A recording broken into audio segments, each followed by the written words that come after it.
The Bible does say that love is not rude, so don't be rude. Be polite. Just use the right pronouns. What's it to you, you bigot, you transphobe?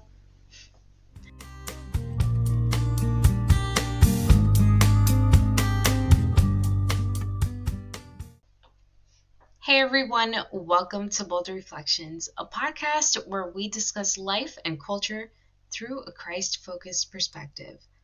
So we all know the commandment, you shall love your neighbor as yourself. Question of the day. Is affirming someone's gender identity considered loving your neighbor?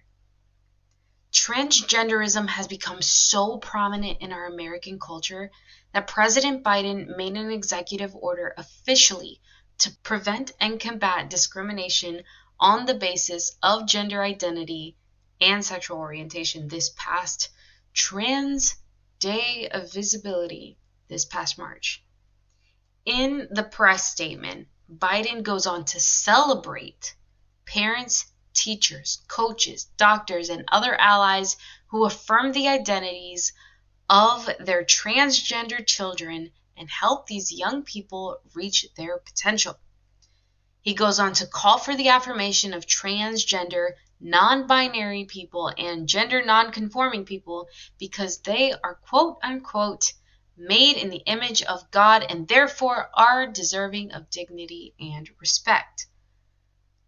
So, of course, these humans are indeed made in the image of God and therefore are deserving of dignity. However, it seems that Biden left out an important part of the same exact verse that he's quoting, and it goes from Genesis 1:27, so God created man in his own image, in the image of God he created him, male and female he created them. He goes on to talk about the administration being dedicated to opposing quote-unquote hateful anti-transgender bills, which might be worth doing a separate episode on. But for now, the main message is, if you don't affirm someone's trans identity, then you are hateful. Biden's invoking of the Bible seems to imply that it's actually the Christian thing to do. And this is what it means to love your neighbor. But today I want to challenge that assumption. And before we get into the nitty-gritty, don't forget to subscribe, like, and comment on this video to help Bold Reflections grow. So, what does love even mean?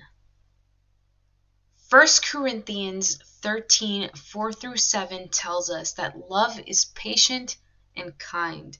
Love does not envy or boast. It's not arrogant or rude. It doesn't insist on its own way. It's not irritable or resentful. It does not rejoice at wrongdoing, but rejoices with the truth. Love bears all things, believes all things, hopes all things, endures all things. So there's 2 points from that passage that really jump out at me in relation to loving our transgender neighbors. The first is that love is not arrogant or rude.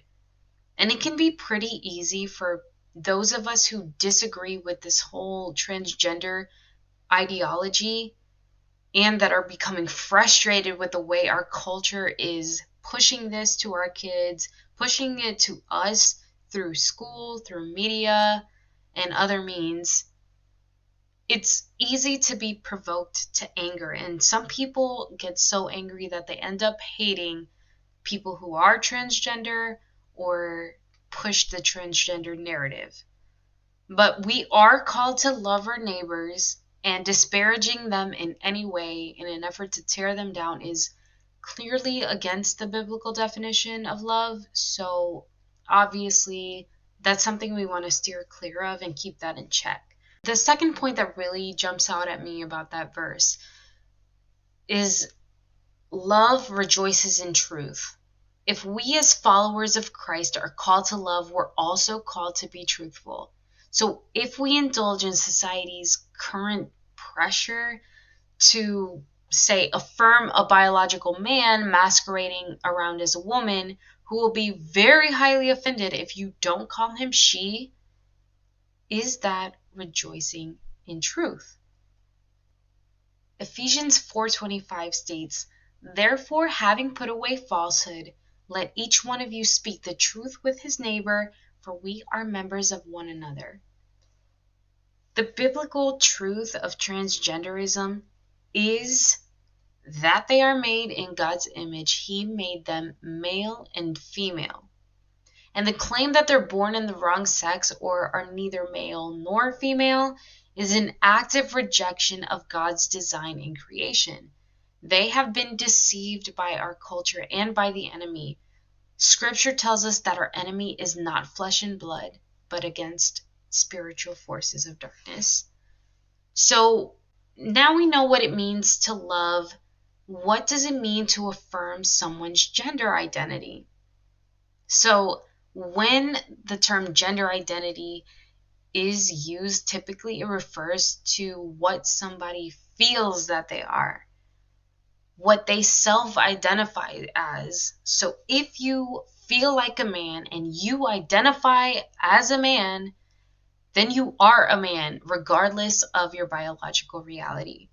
If you feel like you're not a man and not a woman, but something else entirely, then you can call yourself non-binary or gender non-conforming. I guess, I don't know what the difference is really, but the Bible does say that love is not rude, so don't be rude. Be polite. Just use the right pronouns. What's it to you, you bigot, you transphobe?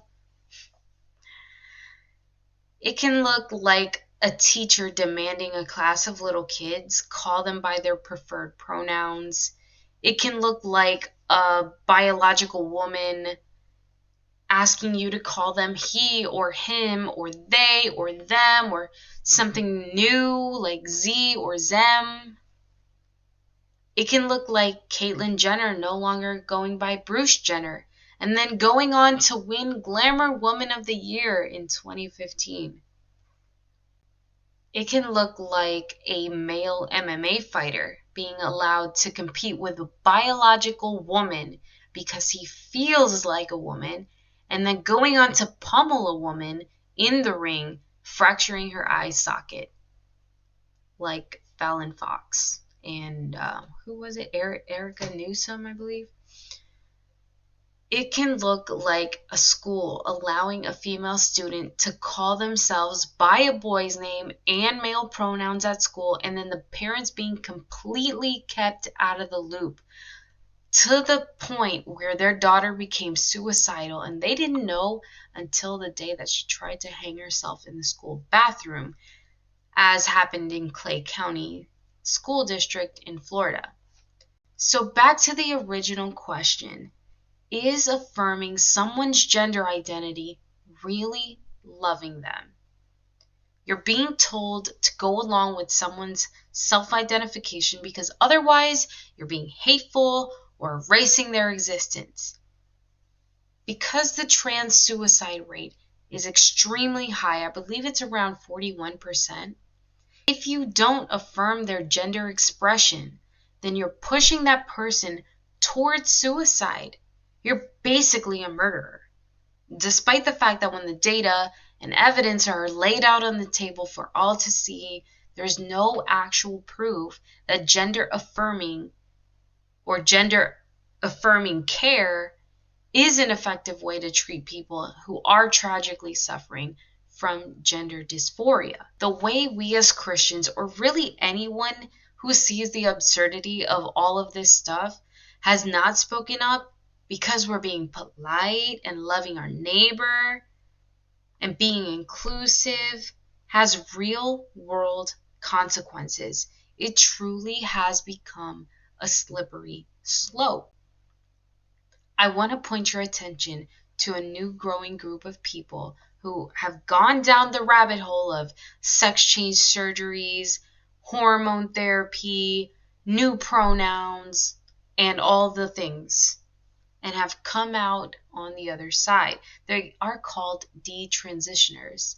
I'm going to play a quick clip of a detransitioner sharing their experience. My haircut, because my hair was driving me nuts, and I shaved it because I'm tired of watching my hair thin out, and it's less distressing if I shave it. So when I talk about being too far gone, I don't really know what else to call it. This is what I mean. This is how deep my voice is. It's gotten deeper over time, and it's settled. This is what I mean by hair loss. And it just keeps getting worse. It keeps thinning. It keeps receding backwards. And I'm not exactly sure that's coming back. Those are the main things when I talk about being androgenized to a point of no return. I really don't see those being fixable. So that's when I talk about, just kind of staying how I am, regardless of how I feel. That's why, just because I don't really see me personally being able to come back from what's happened so far. This is what happens when you give a woman testosterone. This for 5 years. This is what happens, essentially.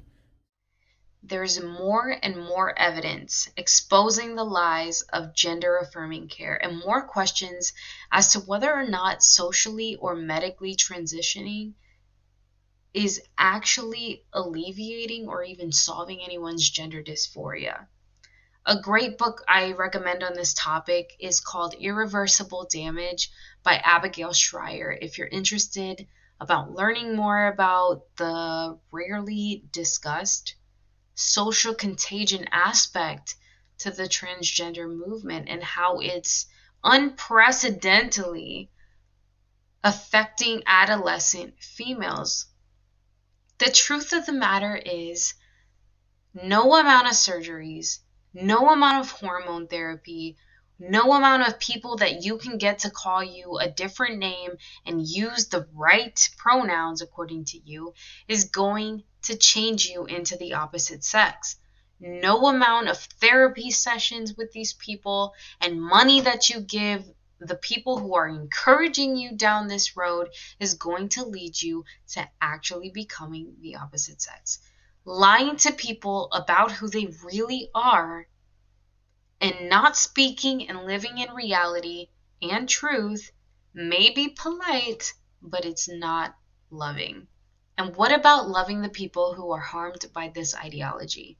Is it loving to allow a male MMA fighter who has gender dysphoria and is calling himself a woman to pummel another biological woman in the ring? Is it loving for the women in California prisons who are being forced to be locked up with biological men who identify as women? Is it loving for the USDA to withhold federal school funding if a school doesn't go along with a student's transgender identity and have unisex bathrooms? There's 22 states that are now suing the Biden administration over this. Is it loving to allow children who are not really able to consent to go through with taking a drug like Lupron that used to be used and maybe still is used to chemically castrate pedophiles, but now without FDA approval, mind you, is being used to help kids transition? From the most honest and reasonable perspective, the answer is no. Not only is gender affirmation unloving, I'd go as far as to say it is destructive. That's not going out of your way to be rude. It's sticking to your beliefs that are based on evidence, and in good conscience, you can interact kindly with that person without having to violate your faith by engaging in lies about reality. As a Christian, if you aren't being LGBTQ+++ inclusive, then you are accused of being unchristlike or judgmental. I would encourage you always to submit your will to God's will. Pray and seek the Holy Spirit's guidance in these very muddy and complicated matters. Go with God's definition of love, not our version of it, not the culture's version of it, no matter how well intentioned it seems on the surface. There's just too much at stake, not only for the individuals that are suffering from gender dysphoria, but for the society at large. And that wraps up today's episode for today. Thank you for watching, and as always, God bless. If that was bold enough for you, then consider subscribing to help the channel grow. Don't forget to like and comment to help get the algorithm on our side.